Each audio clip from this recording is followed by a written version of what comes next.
வட இந்திய குடிகள், வட இந்திய உழைப்பாளர்கள் இங்கே வர்றாங்க, அவங்களுக்கு வேலை கொடு, அவனுக்கு அரிசி இதை கொடுக்குறேன்றா கொடு, ஆனால் வாக்குரிமை கொடுக்கூடாது.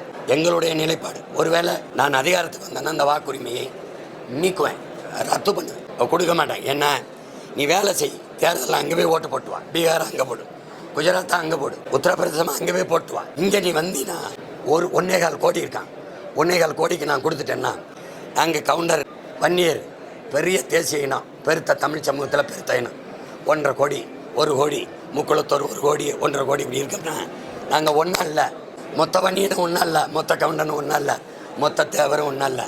ஆனால் இந்திக்காரன் 1.5 கோடி இருக்கான்னா 1.5 கோடியும் ஒன்றா நின்றுவான். ஒரே மொழியில் அவர் நேசனுங்க, இந்தியாஸ் அவர் நேசனுங்க, இந்துஸ்தானிஸ் அவர் லாங்குவேஜ் ஹிந்தி இருந்துருவான். மொத்த பேரும் பிஜேபிக்கு தான் ஓட்டு போடுவான், காங்கிரஸ் கூட போட மாட்டான். அப்போ அவன் என்ன பண்ணுவான்னா இந்த நிலத்தை ஆக்கிரமித்து எடுத்துருவான்.